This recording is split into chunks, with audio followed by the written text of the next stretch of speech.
মনে রাখবেন, যেই মেয়ে, যেই মহিলা নষ্ট হয়ে যায়, মেয়ে যদি চরিত্রহীন হয়, মেয়ে যদি অপবিত্রা হয়, মেয়ে যদি খারাপ হয়, তো এটা বিরানি পৌঁছলে জাগাত রাখুন যায় না, একবারে দূরের ডাস্টবিনে ফেলে দিতে হয়। কোনো নারী পৌঁছে যাওয়া, মেয়ে নষ্ট হয়ে যাওয়া, মহিলা নষ্ট হয়ে যাওয়া, আল্লাহর কসম এটা শুধু পৌঁছে না, এটা দুর্গন্ধে পুরা সমাজটা শেষ করে দিচ্ছে। নারী নষ্ট হইলে সব শেষ। ভাত ফুরান হইলে রাতের ভাত সকালে পানিত ভিজাইয়া খাওয়া যায়, বেডি নষ্ট হইলে এটারে আর জাগাত রাখা যায়। হ্যাঁ, যে মেয়ে বেহায়া দুশ্চরিত্রা, যে মেয়ে কোনো হারাম প্রেমে ঢুকে গেছে, যে মহিলা বিবাহিতা কোনো পরকীয়ায় আসক্ত, মনে করেন ওই সমাজও শেষ, ওই ঘরও শেষ, ওই স্বামীর জিন্দিগিও শেষ, ঘরটাই তখন জাহান্নামের টুকরা। এই জন্য কোরআনুল কারীমের মধ্যে আল্লাহ তাআলা বলছে, শয়তানের চক্রান্ত দুর্বল, দাঈফা, নারীর চক্রান্ত আজিম, ভয়ানক। ইবলিসের চক্রান্তের চাইতে সরাসরি আল্লাহর কোরআনে আছে নারীর চক্রান্ত তার চাইতে ভয়ানক। নারী অসৎ হইলে শেষ। বেডি যদি সিদ্ধান্ত নেয়, এই জামাই তোরে বেড়া আমি তোর বাপের লগে, মাল লগে, দেবর ননদের লগে তুই কেমনে থাকস, আমি বেডি বাচ্চা দেখতে দেখা দিতাম না, তো মনে করেন শেষ। বুঝেন না? মহিলা যদি সিদ্ধান্ত নেয় আমি আমার জামাইরে, জামাইয়ের আপন মা বাবার সাথে, জামাইয়ের ভাই বোনের সাথে চলতে দিব না, তো এর চাইতে দুর্ভোগ আর লাঞ্ছনা ওই ফ্যামিলিতে আর হয়। এজন্য মাদের ইসলাহ খুব দরকার, বোনদের ইসলাহ খুব দরকার, নারীর সংশোধন খুব দরকার।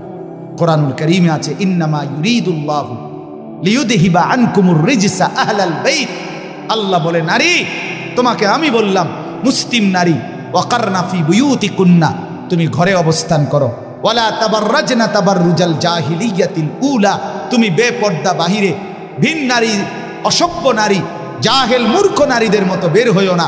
3, ওয়া আকিমনাস সালাহ, আল্লাহ বলছে কোরআনে, নারী তুমি 5 ওয়াক্ত নামাজ পড়ো, ওয়া আতিনাজ যাকাত, বছর শেষে হিসাব করে তোমার স্বর্ণ রৌপ্য গহনা অলংকারের যাকাত প্রদান করো। আর 5 নাম্বার, ওয়া আতিইনাল্লাহ ওয়া রাসূলা, আল্লাহ এবং রাসূলের আনুগত্য করো। আল্লাহ বলে, নারী কেন বললাম? এ আল্লাহ তখন বলছে, আমি আল্লাহ চাই তুমি নারীর মাধ্যমে তোমার পুরা ঘরটাকে পবিত্র করে দিতে। যে নারী নামাজি, যে নারী চরিত্রবান, কসম আল্লাহ, সে ঘর পুরা পবিত্র হয়ে যায়। আল্লাহ আমাদের বোনদেরকে তৌফিক দান করেন, আল্লাহ আমাদের মাদেরকে তৌফিক দান করেন। হ্যাঁ বাপ, আপনারা যত্নবান হন। আমি প্রত্যেক দিন বলি, খাট পালং আর সোফা, ফার্নিচার আর দালান বিল্ডিং, টাইলস আর বাথরুম, এটা আপনার জিন্দিগির কামিয়াবি না। আপনার স্ত্রী সন্তানের ঈমান, আপনার স্ত্রী সন্তানের নামাজ, আপনার স্ত্রী সন্তানের পর্দা, আপনার স্ত্রী সন্তানের কোরআন, আপনার স্ত্রী সন্তানের হালাল হারাম মেনে চলা, আল্লাহর কসম এটাই আপনার সংসার, এর মধ্যেই আপনার সফলতা, এর মধ্যেই আপনার জান্নাত, এর মধ্যেই আপনার পরকালের মুক্তি। আল্লাহ বুঝার তৌফিক দান করে। শেষটা হইল আখিরাত, এটাই শুধু তর্জমা বললে আপনারা বুঝে ফেলুন। শেষ এক হইল জীবনের সব কিছু আমার হবে কার থেকে, আর জীবনের সব কিছু আমাকে সাজাইতে হবে কার মতো। এই সহজ বুঝলেন না? আর রয়েছে কি? আমার জিন্দিগির আল্লাহকে সবসময় স্মরণ রাখা, রসুলুল্লাহর মতো জীবন গড়া। কেন কেন এগুলো দরকার? কেন? ভাত মাছ চাল ডাল দালান বিল্ডিং করার জন্য না, আখিরাতের জন্য। আমার কবর, আমার হাসর, আমার মিজান, আমার ফুলসেরাত, আমার পরকাল, আমার আখিরাত, আমার জান্নাত, আমার জাহান্নাম থেকে মুক্তি, এর জন্য আমাকে তাওহীদ ঠিক রাখা, রাসূলুল্লাহর অনুসরণ ঠিক রাখা, এটা জরুরি। তাহলে আমার জীবনের 3টা জিনিস, তাওহীদ, রিসালাত, আখিরাত। বলেন আবার কোন? এইবার তর্জমা শুনুন, তাইলে কথা শেষ। আল্লাহ তাআলা বলেন, বিসমিল্লাহির রহমানির রহিম, কোরআনুল কারীমের 75 নম্বর আয়াত। আরে সূরা কত নাম্বার? সূরা কিয়ামা, কিয়ামত আর কি।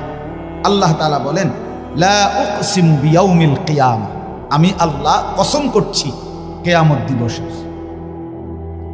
আমি কসম করছি বান্দা, আমি কসম করে বলছি কিয়ামত নিশ্চিত। আল্লাহ কসম করলে এমনিতে বললেই তো আল্লাহর কথা 100 সত্য, সেখানে আল্লাহ আমাদের বিশ্বাস আরো হওয়ার জন্য কসম করছে। এরপরে আখিরাতকে ভুলে যাওয়া বুদ্ধিমানের কথা বলেন না, বুদ্ধিমানের কাজ। আল্লাহ আমাদেরকে বুঝ দান করে। ওয়ালা উকসিমু বিন-নাফসিল লাওয়ামা, আল্লাহ বলেন 2 নম্বরে আমি আরো কসম করছি ওই অন্তরের, যেই অন্তর মানুষকে গুনাহের প্রতি তিরস্কার করে, নেক কাজের প্রতি আহ্বান। এমন একটা দিলের যদি কাউকে আল্লাহ এমন একটা দিলও দান করে, বড় মোবারক, বড় মোবারক, বড় ভাগ্যবান। এটাকে নফসে মুমিনাও বলে, নফসে লাওয়ামাকে। মানুষের ভিতরের এই প্রবৃত্তি, মানে আমাদের ভেতরের চাহিদা, প্রত্যেকের ভিতরে এই চাহিদা, এই নিয়ামতটা যদি না থাকতো দুনিয়া চলতো না। দুনিয়া চল, আপনি বইয়া রয়েছেন কি ওড়ো না, মনে হয় না, বাদ গাইতে না, মনে হয় না, চলো না আইটে না, ভাল লাগে না, আপনি সাদা কথা ঠিক কিনা বলেন না কেন? মানে এইটা যদি না থাকতো ভিতরে প্রবৃত্তি, চাহিদা, সব তস্তস হয়ে যেত, সব তস্তস হয়ে যেত। তো এই প্রত্যেক মানুষের নফস, ভিতরের চাহিদা, নফস এটা 3 প্রকার। কয় প্রকার? 3। প্রথম, প্রত্যেক আত্মার প্রথম চাহিদা গুনাহের দিকে আহ্বান। মন প্রথম চায় গুনাহ করতে, মন প্রথম চায় অলসতা, মন প্রথম চায় অবহেলা, মন প্রথম চায় নাফরমানি, মন প্রথম চায় অবাধ্য। 60 বছর যার ফজরের নামাজ কাজা হয় নাই, ওই ব্যক্তির মনেও প্রথম শয়তান অথবা নফস তাকে ধোকা দেয়, আচ্ছা উঠতে আরি, সবসময় তো রাহো না। ইন্নান নাফসা লাআম্মারাতুম বিসসু, প্রত্যেক মানুষের অন্তর প্রথম গুনার দিকে আমন্ত্রণ করে। কিসের দিকে? এটাকে বলা হয় আপনার প্রথম নফসে আম্মারা, যেটা গুনার দিকে ডাকে। 2 নাম্বার হলো নফসে লাওয়ামা, ভিতরে এমন একটা প্রবৃত্তি তৈরি করা, যেই প্রবৃত্তি, যেই চাহিদা আমাকে যখনই গুনাহ হয় তখনই তিরস্কার করে। আহা কি করলো, আহা কি করলো, এটা কেন করলো, মিথ্যাটা কেন বললাম, চুরিটা কেন করলাম, লোকটাকে কেন গালি দিলাম, নর্তকী কেন দেখলাম, নাচ গান কেন দেখলাম, লোকটাকে ওজনে কম দিলা কেন, এই বেটার উপরে জুলুম করলা কেন। এই যে বিবেকের দংশন, বিবেকের দংশন, অনুভূতির টানাপোড়ন, নিজের কলিজার মধ্যে জ্বলা পোড়া, আহা নামাজটা ছুটে গেল, আহা আর একটু আগে দাঁড়াইলে জামাতটা পাইতাম, আহা প্রথম রাকাতটা কেন পাইলাম, কেন কেন ফজরের নামাজটা জামাত ছুটে গেল। এই যে একটা অস্থিরতা, এই যে একটা বেচাইনি, বেচাইনি।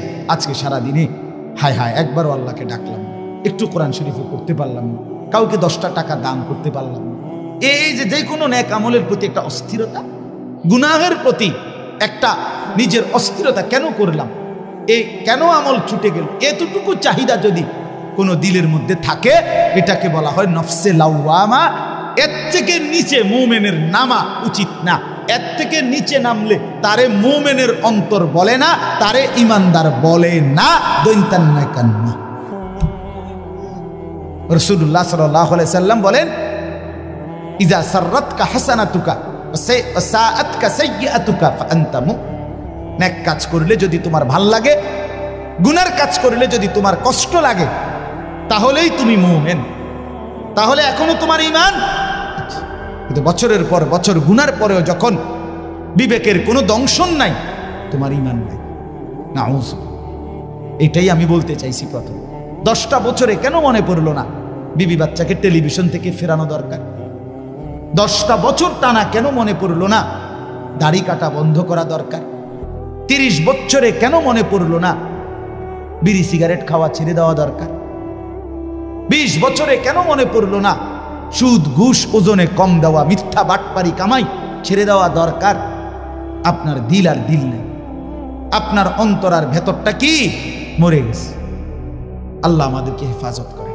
আর 3 নাম্বার হলো নফসে মুতমাইন্না, অন্তর আল্লাহর মহব্বতে রাসূলের অনুসরণ করতে করতে, কোরআন সুন্নাহ আমল করতে করতে এক সময় এভাবে হয় যে সারাক্ষণ নেক কাজ করতেই মন চায়, গুনার কল্পনাও আসে না। এটাকে বলে নফসে মুতমাইন্না, উন্নত নফস। এই নফসকে সরাসরি আল্লাহ ডাক দিয়ে নিজের কাছে নিয়ে আসে।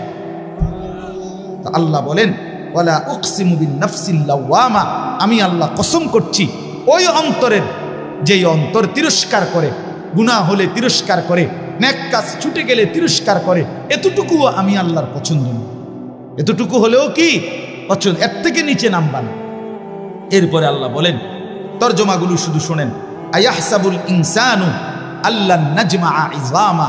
আল্লাহ বলেন, হায় মানুষ, তোমরা কি এই ভেবেছ যে আমি আল্লাহ তোমাদের কবরস্থ লাশ, এগুলা মাটির সাথে মিশে যায়, হাড্ডি গুড্ডি গোস্ত মাংস সব, আমি সেই জীর্ণ হাড্ডি, সেই শুকিয়ে উড়িয়ে যাওয়া ছিন্ন ভিন্ন হওয়া হাড্ডিগুলো আমি আল্লাহ বুঝি আর ফেরত আনতে পারবো না? আমি বুঝি এগুলোকে হাসরের মাঠে একত্রিত করতে পারবো না? এটা মনে করো না। অসংখ্য মানুষ মনে করে, কাফের মুশরিকরা মনে করে, বলে অনেরও মানুষ না, আমার লোক চল আমি দেখাই। আমি দেখছি, আমি এমন লোক দেখছি যে ডাকাত, কোটি কোটি টাকার মালিক, সে সরাসরি হুজুরে কইতেছে জানাজার নামাজ পড়ছে, জানাজার নামাজে হুজুরে কবরের আজাবের কথা কইছে 2-3 মিনিট, এই মনে 4-5 মিনিট। এর কারণে মনে 2-1 নেতা বক্তৃতা দিতে আসছে না, ওই এবারটা একটু বেশি কয়ে লাইছে 4-5 মিনিট, এবারটার গায়ে লাগছে না, বুঝছেন নি কথা? এবারটা বিরাট নেতা, এক লাইন শুদ্ধ, কুল্লু নাফসিন যায়িকাতুল মাউত, এইটাও কইতারা। অসংখ্য মানুষ জীবনে দেখছি এই জানাজার সামনে আইয়া বক্তৃতা মারে, কুল্লু নাফসিন যায়িকাতুল মাউত, কুল্লু নাফসিন। তুই যে কিতা বলি বেটা, তুই যেহেতু একটা জানাজাই ফরজ, তুই তো কমপক্ষে এই লাইনটা ঠিক করা দরকার আছে। না, এটা নেই, কুল্লু নাফসিন, কুল্লু নাফসিন, এটা এই হোয়াদের বেড়াইতারি, বুঝছেন না কথা? এবার উনি এই বেচারা ইমাম সাহেবকে ডাক দিয়া বলতেছে, আমি নিজ চোখে দেখছি ওই লোকটারে। বেটা কয়, হুজুররা কবরের আযাবের মিথ্যা ভয় দেখিয়ে লোকদেরকে আর কতদিন বোকা বানিয়ে রাখবে? এই বাংলাদেশ মুসলমানের বাচ্চা।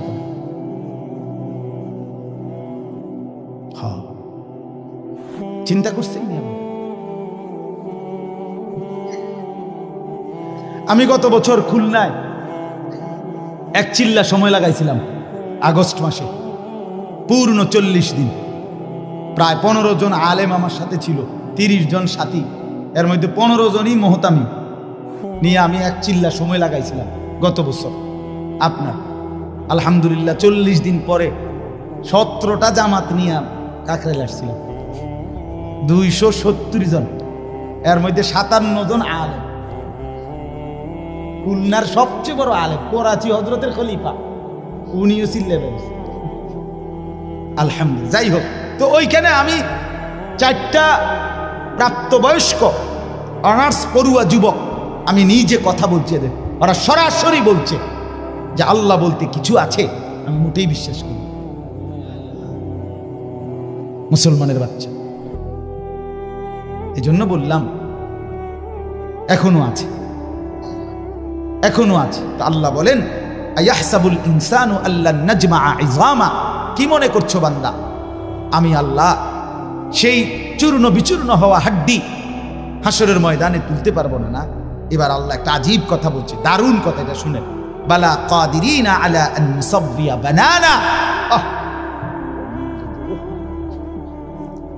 মজার জিনিস।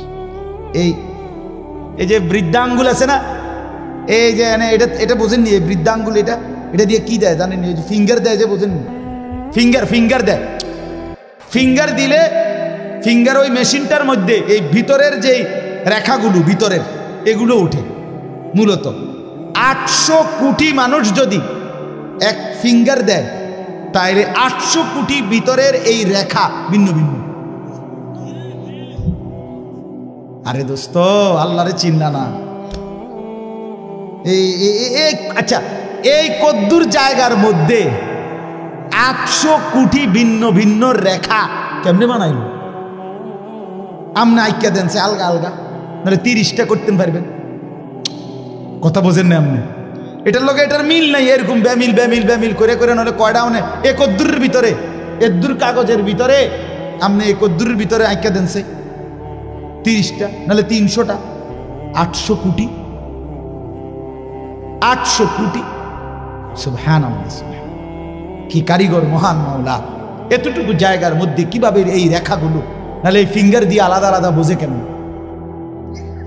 আমার সৌদি আরবে আমরা হজ্জের মহিলা আমরা লগে বেডি রোমে যার লগে সিট দিছে হে বেডির লগে রাগ কইরা না আমি এন্দে ঘুমাইতাম না, এই কথা কইয়া ঝগড়া কইরা একের কিচ্ছু না নিয়া, কোনো একটা কাগজপত্র কিছুই না নিয়ে বেডির লগে সেটটা গেছে রোমের থেকে। আমরা শোয়ার থেকে উঠতে শুনি বেডি নেই, হায় হায় লগের গুণ কইতেছে কিচ্ছু নিছে না। এখন এই মহিলারে বাইর করবো কিভাবে? কোনো ব্যবস্থা নাই বের করার। কোথায় খুঁজবে? মহিলা তো কিছু দেখাইতেও পারবে না, কোনো কাগজ নাই, কিছুই নেয় নাই, পাসপোর্ট টাসপোর্ট ভিসা কিচ্ছু না। অস্থির আমরা। রাত্র 11টা বাজে মুআল্লিমের কাছে ফোন আসছে ওই সৌদি অফিস থেকে, আপনাদের হাজি মহিলা নিয়ে যান। এবারে মুআল্লিম নিয়ে আইছে। মুআল্লিম সাহেবরে জিজ্ঞাসা করলাম আপনি বডি কেমনে আনলো, ওনারা পাইলো কেমনে, চিনলো কেমনে? আমার গো লোক যে কয় যে অটোমেটিকলি ওই মহিলার কিছুই নাই দেখা তার ফিঙ্গার নিছে, এই ফিঙ্গার দিছে আর এই তো পুরা বায়োডাটা কম্পিউটারে চলে আসছে। কথা বুঝছেননি আমার? এই কথাটার অর্থ হইল এখানে আল্লাহ তাআলা বলেন সুবহানাল্লাহ, বালা কাদিরিনা আলা আন নুসাওয়িয়া বানানা।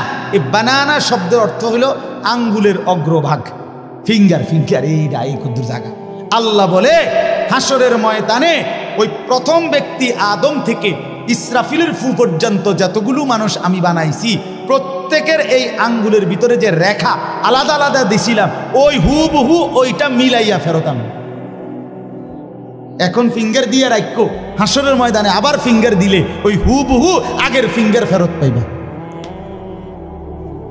বালা কাদিরিনা আলা আন নুসাওয়িয়া বানানা। আমি শুধু হাড্ডি ফেরাবো না, আমি শুধু বান্দা গোশত ফেরত দেব না, আমি আঙ্গুলের ভেতরের রেখাগুলো পর্যন্ত ফেরত দিয়ে দেব। বাল ইউরিদুল ইনসানু লিয়াফজুরা আমামা। তবুও বান্দা মানুষ তার অগ্রভাগ নিজের বর্তমান অবস্থা নিয়ে তো নাফরমানি করে, এমনকি পরবর্তী অবস্থা নিয়েও নাফরমানি করে। কি নাফরমানি?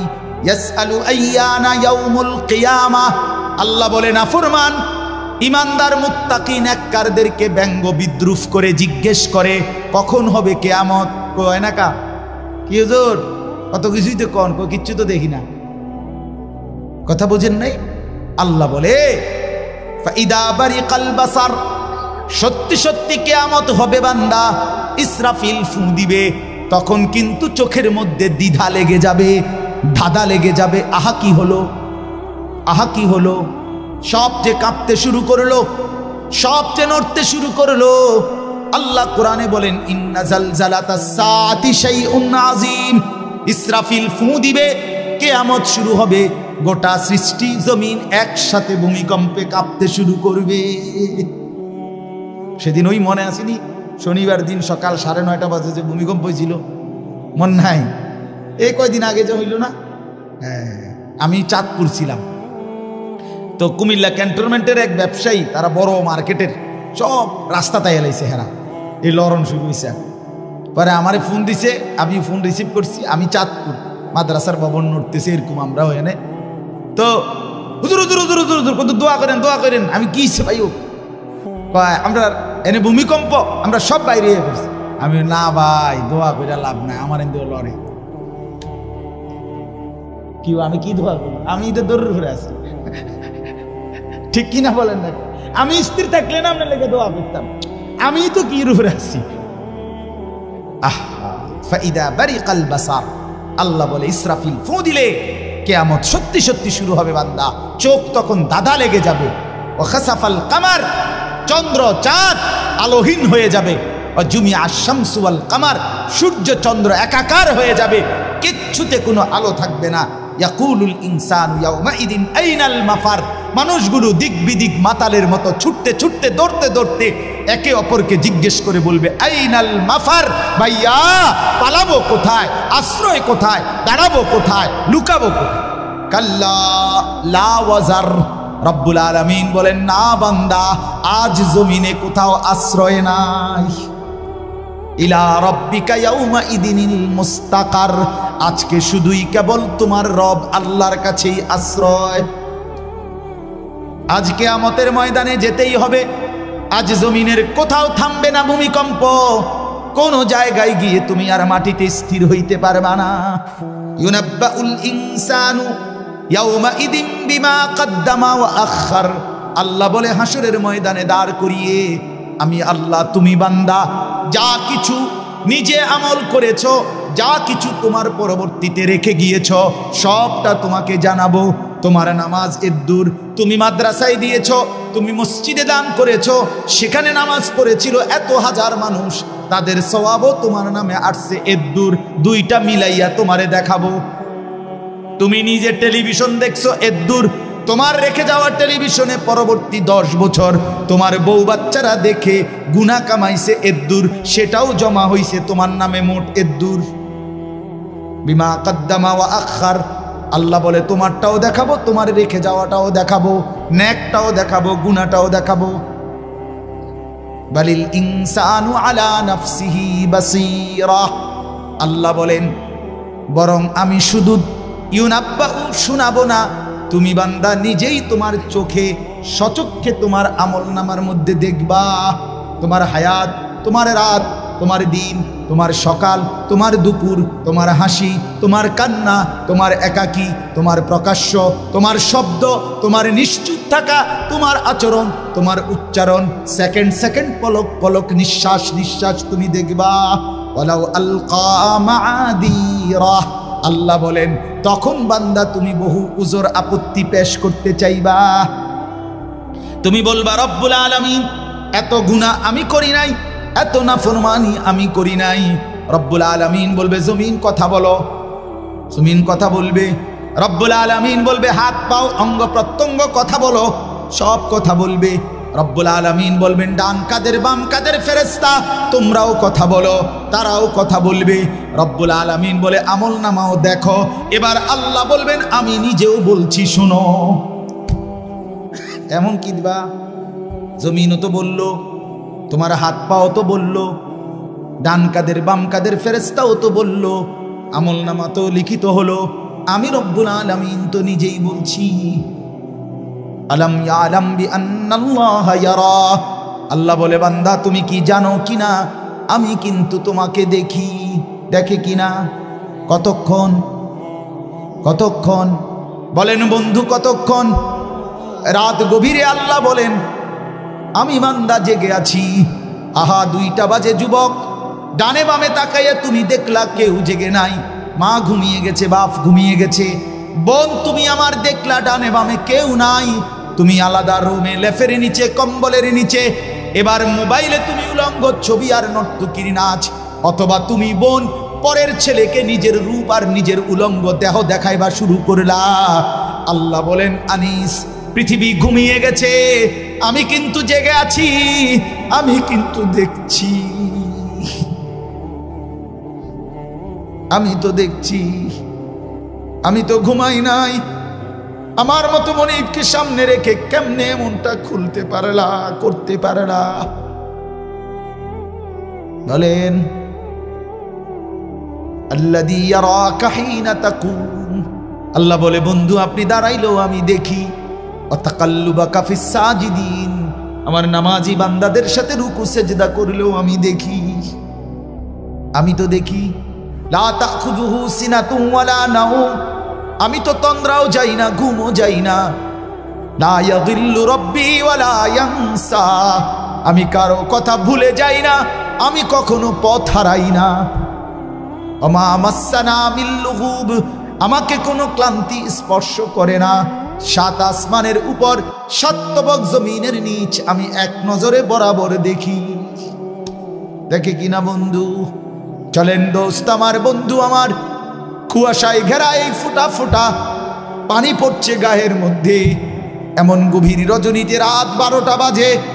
চলেন মাওলাকে ডাক দিয়ে বলি, মাওলা পেছনের জিন্দেগির গুনাহ ছেড়ে দিলাম, আর করব না, ওয়াদা দিলাম।